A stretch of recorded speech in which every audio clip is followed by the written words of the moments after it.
제가 노안이 점점 심해지고 있어가지고 좀 성경을 대신 좀 읽어줬으면 좋겠다 부탁을 드렸는데 집사님이 저보다 노안이 더 심하신 것 같아요. 아니 뭐 성경 읽고 하는 거는 우리 젊은 학생들이 대신 읽어줘도 되지 않나요? 안경 안 써도 되고 노안 걱정도 없는 그러게 우리 KCM 학생 중에 누가 한 명 목소리가 좀 괜찮다 하는 그런 것도 괜찮겠다 생각이 듭니다. 한번 상의를 한번 해보시면 우리 교회에서 허락을 한다면은 같이 동참해서 함께해도 좋겠다라는 생각이 듭니다.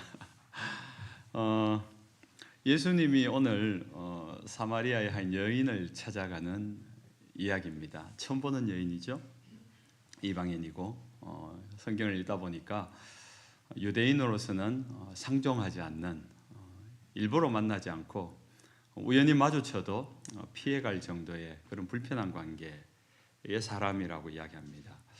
그런데 오늘 본문을 보면은 3절부터 보면은 예수님이 사마리아를 지나가셔야 되겠는지라 이미 마음에 품고 간다는 거죠.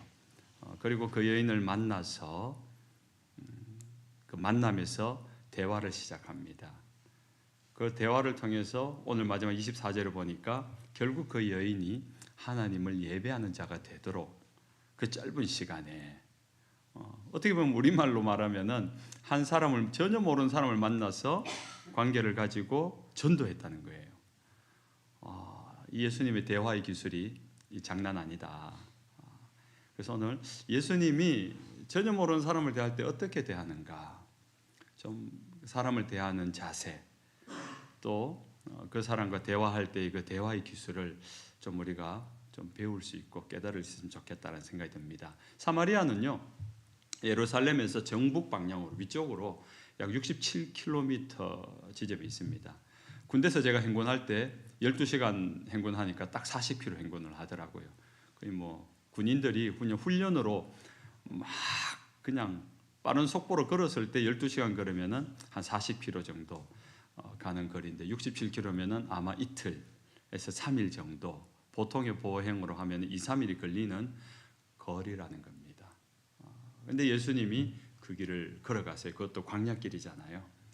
그 광야길을, 그 사막 같은 그 길을 예수님이 가시는데 제6시 낮 정오 12시가 되는 가장 뜨거운 시간에 물 길러 나온 여인, 아무도 안 나오는데 그 여인이 물을 길러 나온 어떤 기구한 사연, 사람의 눈을 피해서 나온 뭐 이런 정도는 우리가 많이 설교를 통해 들어봤잖아요. 근데 제가 놀라운 것은 딱 그 시간에 예수님이 먼저 우물가에 도착했고 여인이 물 길러 나와서 만났다는 거죠. 이 놀라운 타이밍, 예수님이 언제 이 만남을 위해서, 이 타이밍을 위해서 출발했을까요?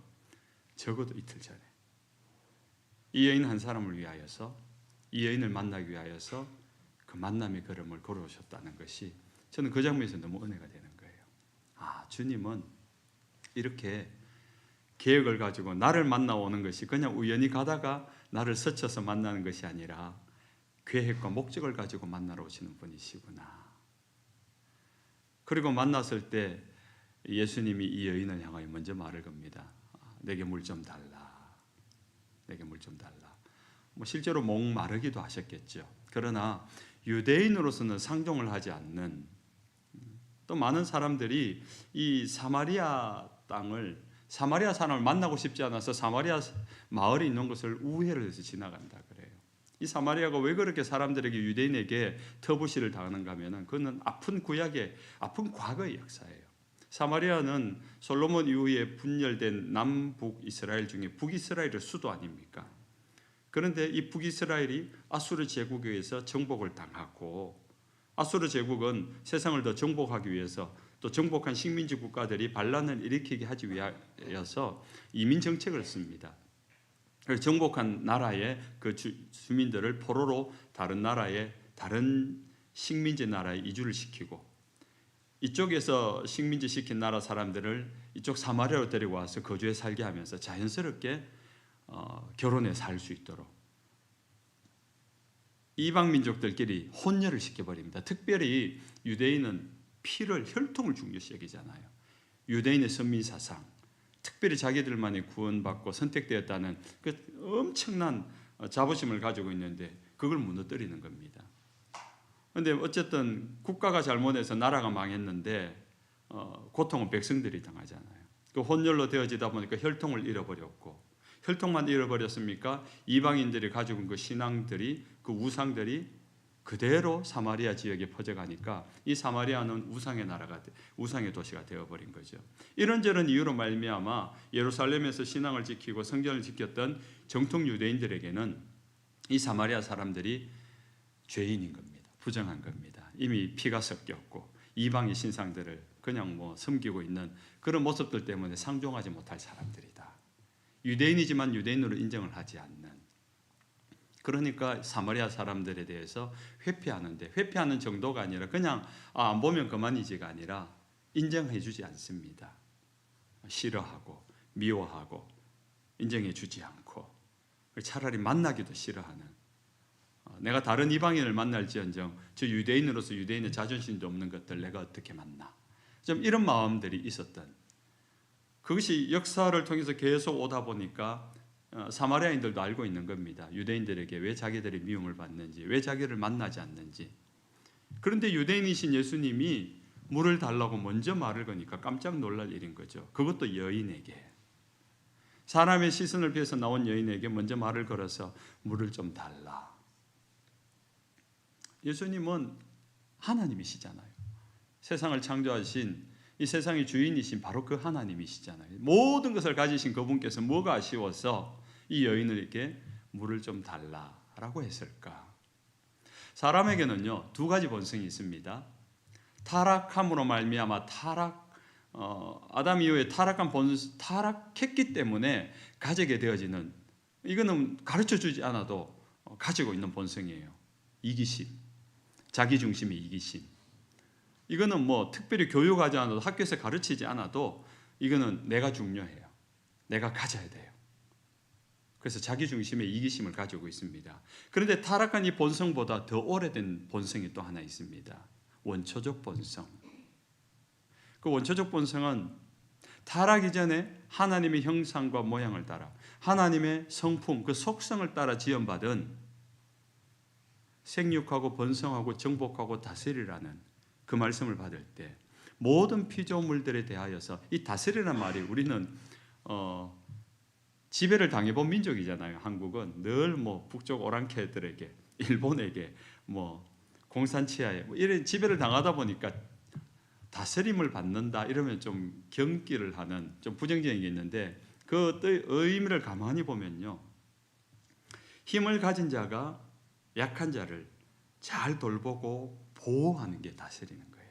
원래 하나님이 인간에게 피조세계를 다스리려 한 것은 하나님 주신 그 아름다움과 그 거룩함들을 가지고 그것을 유지할 수 있도록, 그럼 하나님이 아담과 하와를 사랑한 것처럼 그 모든 피조세계를 사랑함으로 이렇게 유지하고 보호하는 것을 말하는 거예요. 그러니까 하나님이 성품을 따라서 사랑하는 마음들을 가지고 다른 사람을, 다른 피조물을, 다른 상대를 지키고 보호하고 존중하고 유지해주는 이타적인 마음입니다. 이기심 전에 이타심이 있었어요. 가만히 생각해 보세요. 여러분이 생각할 때 여러분 이기적이죠? 이기적인 마음 있잖아요. 우리가 봐도 너는 이기심이 있어. 너 중심이야. 이렇게 말하는데 또 한편으로 보면 우리 한쪽에는요, 누군가를 향하여서 돕고자 하는 마음이 있어요. 이타심이에요. 이 두 가지 본성이 우리 안에 있다니까요. 그것을 잘 강화시켜야 돼요. 잘 다듬고 잘 사용할 수 있어야 돼요. 예수님이 창조주 하나님이신데 반석에서도 물을 낼 수 있는 분인데 이 사마리아 여인에게 물을 좀 달라 그래요. 이 미천하고 감히 말 걸 것은 엄두도 못 내면서 시선도 피해갈 것 같은 이 여인에게 말을 걸면서 물을 좀 달라. 여러분, 사람이요, 뭔가가 내가 베풀어 줬을 때, 누군가에게 도움을 줬을 때 그 사람은 굉장히 당당해진다는 거 아십니까? 누군가 필요를 할 때 내가 그 필요를 채워줄 수 있고 도와주었을 때 그것이 크든지 작든지 그 도움에 내가 응답하고 도와주었을 때 나는 굉장히 자신감이 생겨요.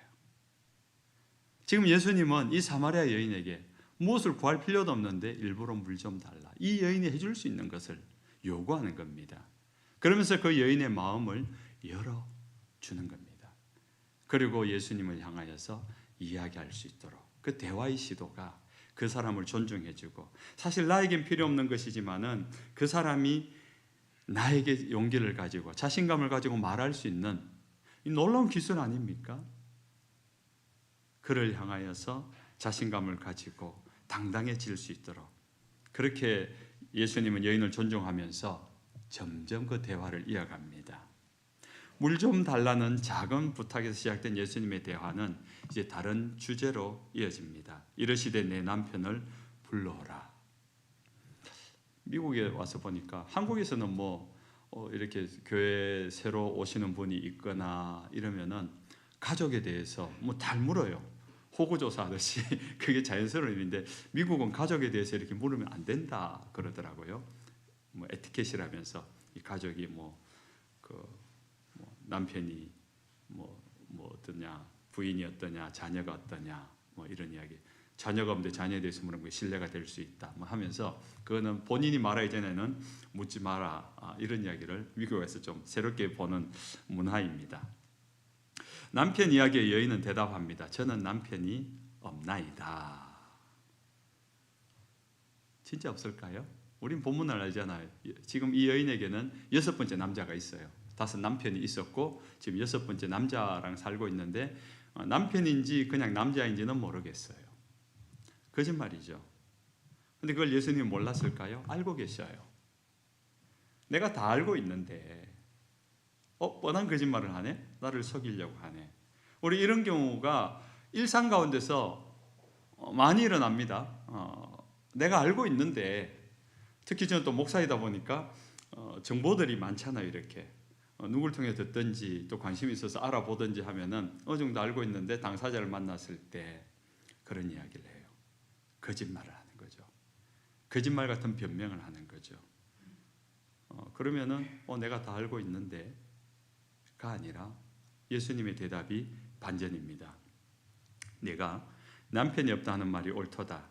너에게 남편 5이 있었고 지금 있는 자도 내 남편이 아니니 네 말이 참되도다.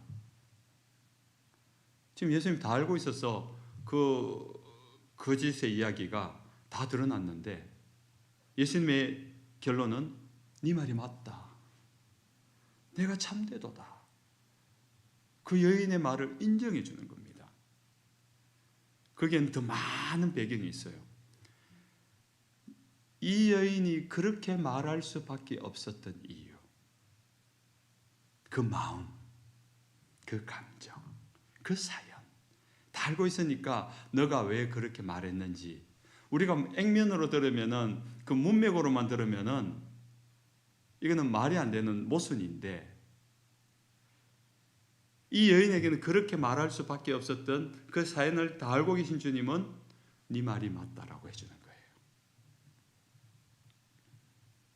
그래서 저는 약간 극단적으로 생각할 때 상대방이 나에게 무슨 말을 할 때 그가 거짓말을 하든지 그가 엉뚱한 말을 하든지 그 사람의 사연과 그 사람의 배경을 볼 때는 그는 합당한 말을 하고 있을 수 있다. 그의 말은 맞는 말이다. 그를 존중한다면 그렇게 보여지고 들려줄 수 있다는 거죠. 얼토당토 않는 말을 하는데 이 말도 안 된 거야 하며 들을 가치 없어 하고 귀를 닫아버리는 게 아니라 그 사람이 그렇게까지 말할 수밖에 없었던 이유가 뭘까를 주님은 알고 계시는 거죠. 그 배경을 알고 있고 그가 이렇게 말할 수밖에 없었던 그의 감정의 상태를 주님은 살펴보시는 겁니다. 그러면서 그 거짓말을 하여도, 거짓말 같은 변명을 하여도 주님은 들어주고 계시다는 겁니다. 여인의 그런 심리는요, 남자 관계를 숨기고 싶다는 거죠. 말하고 싶지 않다는 거죠. 드러내고 싶지 않은 비밀이었고 말할 수 없는 사연이 있었던 것입니다. 어쩌면 그 부분이 여인이 가졌던 최대의 약점입니다. 이 여인이 왜 6번째 남자와 살고 있을까? 지금까지 많은 설교자들은 행실이 올바르지 못하다. 행실이 올바르지 못하다. 그런데 과연 그럴까요? 이 여인이 정말 행실이 바르지 못한 여자일 수도 있어요.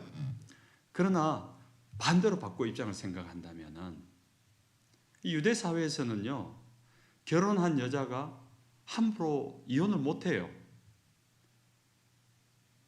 남편이 이혼 정서를 내줘야 돼요.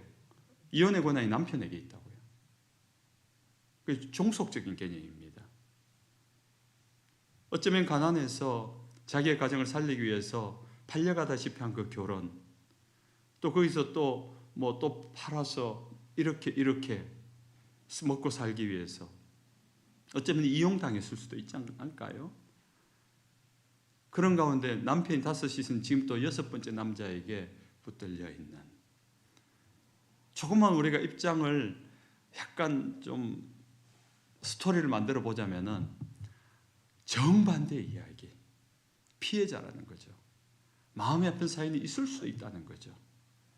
그 당시에 제도와 관습에 의하여서 피해자로서 그냥 그렇게 기구하게 살아가고 고통 속에 살아가는 여인일 수도 있다는 겁니다. 물론 이거는 우리의 상상이긴 해요. 그러나 정확하게 왜 6번째 남편과 살고 있는지 밝히고 있지 않기 때문에 우리가 섣불리 속단해서 6번째 남자와 살고 있으니까 부정한 여인이야 라는 것도 우리의 편견이 될 수 있다는 겁니다. 그런데 예수님은 그런 어떤 편견도 없이 이 여인이 살아온 삶을 인정해주고 이해해주고 있다는 겁니다. 우리는 거기에 주목해야 돼요. 우리는 그냥 봐서는 이해하지 못하는 인생들, 행동들을 마주할 때가 많습니다. 특히 교회는 많은 사람들이 모이는 곳이다 보니까 어느 날 이 교회에 불쑥 들어왔고 우리 공동체에 들어온 사람의 가진 그 내용들을 우리는 다 알기 전에 그의 말과 그의 행동과 그의 지금 살아가는 삶에 세팅되어진 구조를 보면서 마치 이 사마리아 여인을 보는 것처럼 남편이 6이야? 곧 7번째는 언제 될까? 하면서 그의 사정과 배경은 알지 못한 채 우리는 정죄하고 판단할 수 있을 때 이미 단절된다는 거죠. 그런데 예수님께서는 내 말이 옳도다 라며 존중해 줍니다. 주님은 사마리아 여인이 가진 오랜 상처와 사연을 건드리십니다. 그리고 그 건드리심은 어루만지심이에요. 배려해 주는 거예요. 이야기를 다 들어주잖아요. 요즘 우리 집에 유행하는 대화가 하나 있는데, 금지어처럼 하나 있는데 그게 아니고 이거 금지어입니다.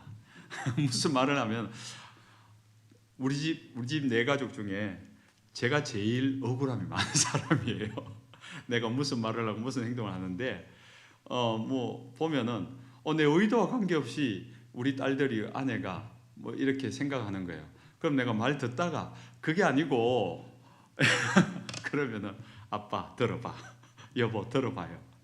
이 끝까지 듣는 게 너무 힘든 거예요. 이게 억울하니까 빨리 그 대목에서 그 말을 했는 것에 대해서 내가 해명하고 변명하고 이유를 말해야 되는데 그게 아니고 여기서 실패한다는 거죠. 그게 아니고가 아니라 너 생각이 틀렸다는 것이 아니라 그렇게 생각할 수도 있구나. 이게 지금 배우고 있는 대화법이에요. 당신이 그렇게 생각할 수도 있구나. 호소 너가 그렇게 생각할 수도 있구나. 그러면서 들어주고 그 다음에 내가 왜 그런지를 이야기를 이어가라는 거죠. 대화를 하라는 거죠. 그게 아니고 잘라먹고 그게 아니니까 스탑. 이 대화가 안 된다는 거예요. 특히 딸 가진 아버지들 잘 들으세요. 딸 가진 아버지들 잘 들으셔야 돼요. 특히 ISTJ 잘 들으셔야 돼요. 고집스러운 분들, 자기 생각이 옳다고 하는 분들, 나는 실수 안 해, 나는 허튼 말 안 해, 이런 분들 조심하셔야 돼요. 많은 부분이 있어서 여러분 그 내용과 관계없이 그 감정을 상하면요 그 다음 대화가 이어지지 않습니다. 아이고 이 설교 우리 가족들 다 보고 있는데 아빠 잘하고 있어 그러겠죠. 네. 어저께 1박 수련회를 했잖아요. 참 오랜만에 좋았습니다. 제가 은혜를 많이 받았어요. 오랜만에 기도 온 것처럼 밤이 깊도록 그 이번 1시간 반 2시간을 막 목이 쉬도록 같이 기도하고 저가 너무 좋았어요. 그리고 학생들하고 그렇게 오랜만에 기도하고 더 좋은 것은 그 기도회가 끝이 나고 자유롭게 하는데 한 명, 두 명 이렇게 와서 자기 이야기를 해주더라고요. 자기 아픈 이야기, 자기 가족의 이야기, 또 기도의 제목들을 나누고 제가 뭐라고 전 예수님도 아닌데 근데 그렇게 마음을 열고 아픈 부분들을 약한 부분들을 이야기해 줄 때 정말 너무 사랑스럽더라고요. 그래서 진심으로 기도해 주고 있어요. 기억하고. 그런데 또 우리 집사님들이 정말 빙햄턴 교회가 의리 있고 좋은 게 이 학생들 수만큼이나 이 집사님들이 몰려와 가지고 막 바리바리 사와서 먹이고 정말 팀워크 너무 좋아요. 참 그 이야기 우리 아내한테 했더니 참 좋은 교회다. 참 일하려는 교회구나 그런 이야기를 하더라고요. 부러웠습니다. 사실 그런 모습들 우리 교회도 그렇게 만들어가고 있습니다. 여러분 그런 관심을 가지고 사랑을 하고 이 청년들이 여러분에게 와서 세대를 넘어서 그런 이야기를 하고 그런 기도 부탁을 하고 그럼 또 여러분이 둘러서서 같이 손을 얹고 기도를 해주고 그런 모습들을 이어가길 바랍니다. 그런 관계가 한 사람 한 사람 연결되어질 때 교회는 견고한 진이 세워지는 줄로 믿습니다. 물 좀 달라는 말 한마디 시작된 대화가 여인의 최대 약점인 남편의 이야기까지 지나가게 됩니다. 그러다가 그 대화의 마지막 결론에 이르는데 그 결론은 예배였습니다. 아버지께서는 자기에게 이렇게 예배하는 자들을 찾으시느니라 합니다. 예수님의 관심은요 예배자였어요. 제가 몇 번을 이야기했는데 구약 마칠 때쯤에 말라기 선지자의 그 말라기 1장, 2장, 3장, 4장을 보면은 타락한 이스라엘 백성 70년 타락해서 그 징벌로 70년 포로 생활하다가 이방의 나라에서 노예로 살면서 예배 드리고 싶어도 드릴 수 없는 그 환경 속에 살다가 우리가 하나님을 예배하는 것이 얼마나 소중한 것인지를 뼈저리게 70년 살면서 3대에 걸치면서 느끼고 돌아와서 다시 성전을 지었고 그곳에서 예배를 드리면서 그 성전 앞에 하나님께 예배하는데 비가 내려도 막 기뻐하고 감격하고 막 그런 장면이 나오잖아요. 그래서 에스라가 성경을 탁 펼치니까 막 관계에서 자리에서 우르르 다 일어나가지고 에스라가 이렇게 오늘 집사님처럼 성경을 한 절 쫙 읽으니까 아멘 아멘 그러잖아요. 그 느헤미야 8장에 나온 장면이잖아요. 부흥이잖아요. 그렇게 감격했는데 또 얼마 못 가서 타락한 거예요. 예배가 타락하고 마음이 소홀해지고 그것이 예수님 오실 때까지 400년 동안 그 타락의 역사가 하나도 바뀌지 않았던 겁니다. 성전은 있었죠. 제사장들은 말끔하게 예복을 가지고 성전의 모든 형식을 가지고 거룩하게 예배를 드렸죠. 그러나 진짜 예배자는 없었던 거예요. 우리가 요한복음 2장 마지막에 성전이냐 소굴이냐를 한번 살펴봤잖아요. 강도의 소굴로 변해버린 그것이 그 당시의 예배였다고요. 그런데 예배를 받고 싶으신 하나님은 인간의 몸을 입고 이 땅에 오셔서 그 전능하신 하나님이 그 3년 동안 하신 일이 예배자를 찾아다니는 일이었어요. 이 사마리아 여인을 왜 찾아갔다고요? 그 여인을 예배자로 만들기 위하여서 그 마음 가운데 하나님을 예배하는 갈망함이 있다는 걸 알기 때문에 이 하나님을 만나고 싶고 하나님을 경험하고 싶고 인생의 목마름을 가지고 하나님께 나오려는 그 마음을 아는데 방법을 몰라. 어떻게 하는지를 몰라. 그래서 그 여인을 이틀 전부터 찾아오신 겁니다. 그 한 사람의 예배자를 찾기 위하여 찾아와서 하나님은 이렇게 예배한 자를 찾는다. 어디서 예배해야 됩니까? 이 여인은 어디 가야 됩니까? 사람들은 우리 사마리아 사람들은 예루살렘 성전인데 거기 가서 예배해야 된다고 합니다. 그런데 우리는 이방인보다 더 못해서 거기 들어갈 수가 없습니다. 돌 맞아 죽습니다. 그래서 사마리아에 산당을 짓고 여기서 예배도 되는 겁니까? 이 고민이었어요. 예배하고 싶은데 하나님을 만나고 싶은데 방법을 모르는 거예요. 어디서 어떻게 해야 되는 겁니까?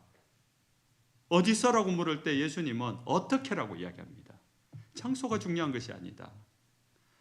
너처럼 하나님을 갈망하고 하나님을 목말라하고 그 마음으로 하나님께 영으로 진심으로 예배하는 자를 내가 이렇게 찾아오지 않니? 우리는 찾아가서 예배해야 되는 것 같은데 그런 마음만 가져도요 주님이 찾아오십니다. 그를 만나주십니다. 그를 찾아내십니다. 이것이 주님이 우리에게 오신 이유예요. 목마름을 가지고 주님의 은혜를 사모하고 주님을 향하여 간절한 마음으로 기다림 있는 자, 주님은 그 사람을 놓치지 않습니다. 그런 의미에서 여러분 예배 성공하십시오. 여러분 오늘 이 주일 예배 나와서 예배할 때 정말로 예배를 잘 들으십시오. 여러분이 예배를 잘 드리는 것은요, 내가 예수님을 믿으면서 뭔가를 돈을 많이 벌어서 11조, 12조 성교 헌금 많이 하는 것보다 더 위대한 일입니다. 하나님이 더 기뻐하는 일이에요. 여러분이 성교지 나와서 성교하는 것보다, 아니 많은 것을 봉사하는 것보다 더 위대하고 더 가치 있는 일이에요. 봉사해라, 나눠줘라, 성교해라. 이것도 하나님이 말씀하신 것들 중에 하나이긴 합니다. 그러나 하나님이 가장 강조하시는 것, 인간의 몸을 입고 와서 그 광야길을 걸어가시면서도 찾아내시는 분은 예배자입니다. 하나님은 예배하는 자를 찾으시나니. 예배하는 동안에 여러분의 시선이 이렇게 저를 볼 때 저 또한 여러분의 집중력만큼은 저도 집중하게 돼요. 산만하면요 저도 산만해져요. 설교자가. 그런데 보는 인간의 눈으로 봐도 그렇게 느껴지는데 여러분이 중심의 폐부까지 살피며 받는 예배, 그 예배를 받으신 하나님은 얼마나 놀라울까요? 찬송, 목 쉬도록 찬송하십시오. 찬송할 때 저는 힘을 다해서 찬송합니다.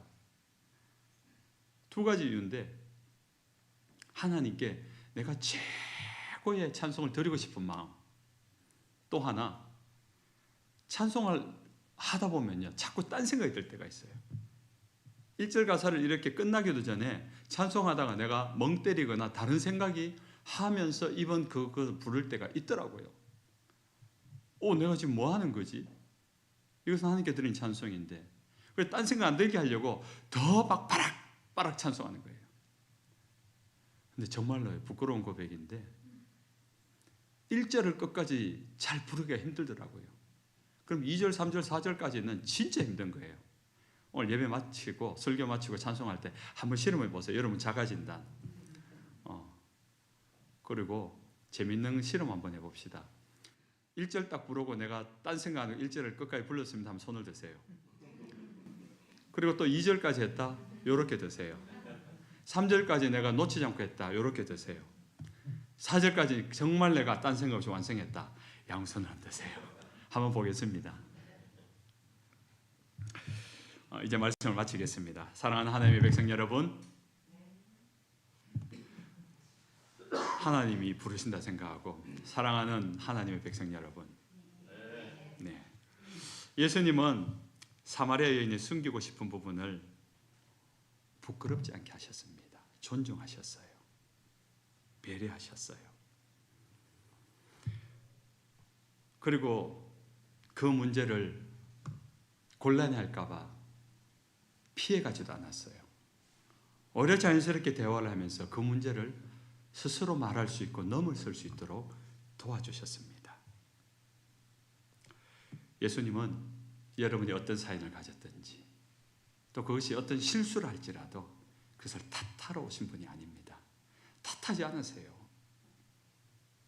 그런 여러분을 이해하시고 품어주시고, 그래서 여러분을 찾아오셔서 어루만져 주실 이유로 삼으십니다.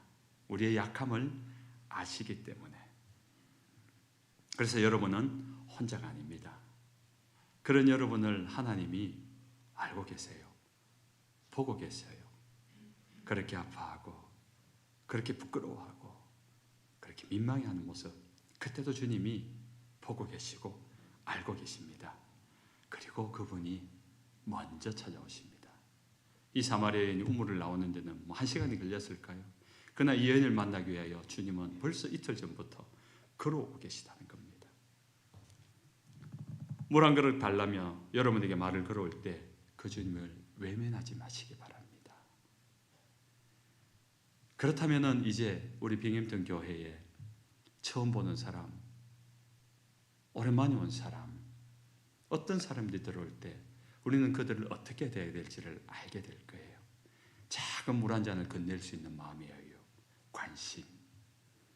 그가 어떤 삶과 배경이 있든지 그를 이해하고 그를 만 이유가 있을 것이라는 그것을 다 알기 전까지는 함부로 내가 속단하지도 판단하지도 함부로 말하지도 오히려 그분을 존중하면서 그분이 살아온 삶의 배경에 그 힘겨웠을 그 고민했을 부분을 인정하고 받아주고 위로해주고 격려해준다면 사마리아 같은 여인이 빙햄턴 교회를 찾아오지 않을까요? 그런 여인들이 또 오고 싶지 않을까요? 오면 내 이야기를 들어줄 사람이 있고 오면 나를 이해하고 받아줄 사람이 있고 그게 교회 아닐까요? 주님이 계시다면 그렇게 하지 않았을까요? 빙햄턴 교회에 그 주님이 있고 그 주님이 여러분 안에 있어서 그 세상 가운데 이 빙햄턴 가운데 목말라는 자, 사연이 있고 기구함이 있어서 나오지 못한 자들이 찾아 나올 수 있는 그런 끊이지 않기를 주님의 이름으로 축원합니다. 오늘 말씀 생각하며 한번 기도하십시다. 우리에게 찾아오신 주님을 우리가 다시 만나고 경험할 수 있도록 그 주님처럼 우리에게 허락한 오늘 예배 나온 우리 지체들 예배 후에 교제할 때 다시 한번 보시기 바랍니다. 사랑하고 배려하고 섬기고 따뜻한 말로 위로하고 격려하면서 그를 품어줄 수 있고 그를 더 깊이 알아갈 수 있는 좀 더 속 깊은 대화, 한 걸음 더 나간 대화가 일어나기만 합니다. 그런 교제되고 그런 마음 품은 우리 교회 되게 하소서. 함께 기도하십시다. 아버지 하나님 은혜 감사합니다.